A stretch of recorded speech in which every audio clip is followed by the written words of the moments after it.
The flashpoint. Pahalgam attack. India and Pakistan are staring down the barrel of another potential war, and this time it's looking more real than it has in decades. Tensions flared dramatically after a coordinated terrorist attack on April 22, 2025, that left 26 civilians dead in Pahalgam, a picturesque tourist destination in Indian-administered Kashmir. Among the dead were families, children, and even a Navy officer who was on his honeymoon. Indian authorities wasted no time in calling it what they believed it was, an act of war. It wasn't just another cross-border incident. To New Delhi, this attack was symbolic of a larger pattern. What they've long claimed is state-sponsored terror bleeding through the line of control, the path through the forest. According to Indian intelligence, the attackers infiltrated through the rugged Pragar sector, an area notorious for its dense forests and difficult terrain. Leading the group was Adil Ahmed Thoker, a Kashmiri who had recently returned from Pakistan-occupied Kashmir. After entering Indian territory, the militants navigated through mountainous terrain and thick forest routes, finally reaching the Basaran Meadows near Pahalgam, a region often called Mini Switzerland for its serene beauty.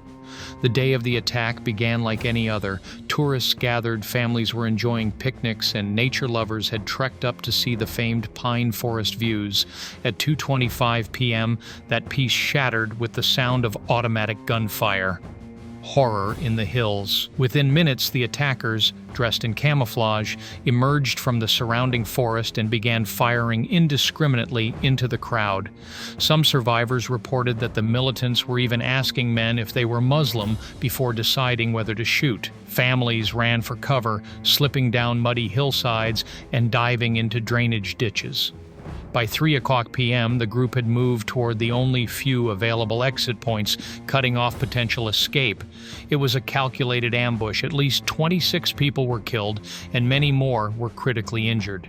Indian special forces arrived on helicopters around 3:40 p.m., securing the area by 4:00 p.m., but the attackers had already vanished, disappearing into the same terrain they came from.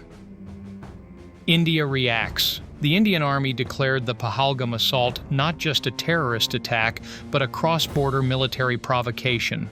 The government in New Delhi accused Pakistan of aiding the infiltration, triggering emergency meetings between India's top defense officials. Within hours, India began quietly mobilizing along the Punjab, Jammu, and Rajasthan sectors. But they weren't the only ones preparing for war. On the other side of the border, Pakistan's military was already implementing its NCWR strategy, new concept of warfighting, a doctrine emphasizing rapid deployment, surprise airstrikes, and territory seizure to force international intervention. Pakistan strikes first. By dawn on April 26th, Pakistani JF-17 jets, manufactured in cooperation with China, had launched deep strikes into India's western air bases. Though barred from using F-16s against India by American agreements, Pakistan relied on its homegrown and Chinese systems to target radar stations, airfields, and command hubs across Punjab and Rajasthan. Simultaneously, Pakistan's elite armored units, including Khalid main battle tanks, pushed through the Lahore-Sialkot corridor, aiming for Amritsar. Their goal? Seize territory fast and use it as leverage in post-conflict negotiations. The cold start doctrine comes alive. India had long prepared for this moment. The cold start doctrine, designed for quick retaliation without crossing the nuclear threshold, was triggered. Indian Rafale fighters, Su-30 MKIs, and MiG-29s scrambled to intercept incoming jets. The Indian Air Force began surgical strikes on Pakistani air defenses, logistical hubs, and forward bases in Lahore, Bahawalpur, and Multan. On land, strike corps led by T-90 and Arjun tanks advanced with brutal efficiency. Mechanized infantry raced across Sindh toward Hyderabad and Karachi, while in the north, Indian forces clashed with Pakistani infiltrators across the line of control in Kashmir. War at Sea. Pakistan's navy, smaller and outmatched, adopted asymmetric tactics. Instead of open engagement, they deployed submarines to mine India's western coastline, from Gujarat to Mumbai, delaying Indian fleet movement. India responded with a blockade of Karachi. Its carrier strike groups and destroyers launched precision strikes on Gwadar Port, a crucial Chinese-backed installation, disrupting supply lines and trade routes. The Arabian Sea became a war zone dominated by Indian naval firepower.